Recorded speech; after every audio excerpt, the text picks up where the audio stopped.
Olá a todos, meu nome é Lucas Novaes da Silva, em parceria com Ana Clara dos Santos Serra Dourada, iremos apresentar o trabalho O papel da espiritualidade para pacientes em tratamento de câncer do colo do útero, uma revisão integrativa, para o Programa de Iniciação Científica PIC, nos anos de 2021 a 2022, com orientação de Simone Souza Nascimento e a coorientação de Tatiana Costa Pinto.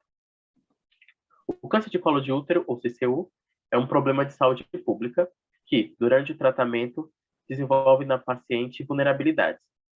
Essas vulnerabilidades se configuram como um estado de desequilíbrio, que pode ser um desequilíbrio físico, pode ser um desequilíbrio social ou, principalmente, o espiritual. Por isso, a espiritualidade surge como uma ferramenta de enfrentamento, e o seu uso é o que decidimos compreender nesse trabalho. O artigo ele foi elaborado objetivando descrever como as mulheres fazem uso da espiritualidade e da religiosidade no contexto de enfrentamento da doença. Entrando no método, trata-se de uma revisão integrativa de caráter descritivo e exploratório com abordagem qualitativa, o qual buscou-se responder à questão norteadora construída a partir da estratégia PICO, como a espiritualidade influencia mulheres com CCU durante o tratamento.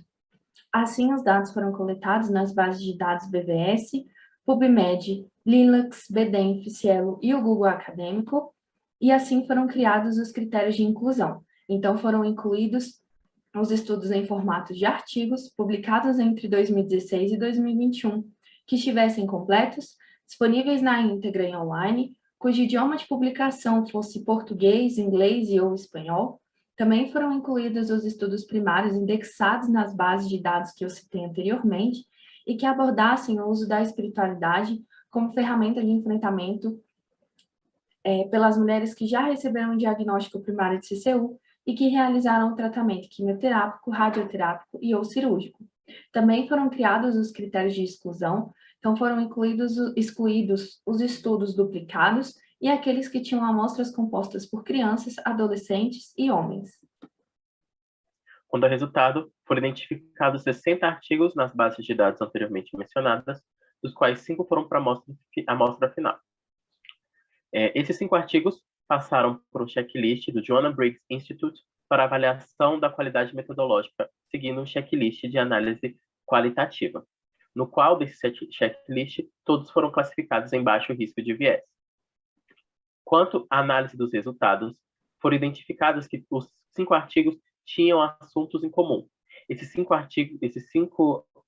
artigos em comum desses 5 artigos foram colocados em 4 categorias, que foram a relação dos sinais e sintomas físicos e emocionais com as necessidades psicoespirituais, o uso da espiritualidade e religiosidade, o uso de outras estratégias de enfrentamento e o papel da equipe de saúde. Assim, conclui-se que a espiritualidade é um importante suporte de enfrentamento, sendo majoritariamente usada através da prática religiosa. Outras estratégias de enfrentamento são extremamente essenciais, principalmente quando associadas à religiosidade. Percebeu-se que, apesar do aspecto positivo da religiosidade, ela também poderia ser exercida negativamente pelas mulheres com CCU, sendo tratada como sinônimo de obrigação e incumbência para suprir dogmas religiosos. Quanto à equipe de saúde, percebeu-se uma importância de se estabelecer uma boa comunicação e criar vínculo com a paciente através de meios e instrumentos, como a escutativa e também a anamnese espiritual. Ressalta-se também uma necessidade de novos estudos que abordem o aspecto espiritual, com a intenção de aprimorar a assistência e trazer um maior embasamento científico. Essas foram as referências utilizadas nos nossos slides. Gostaríamos muito de agradecer. Obrigada.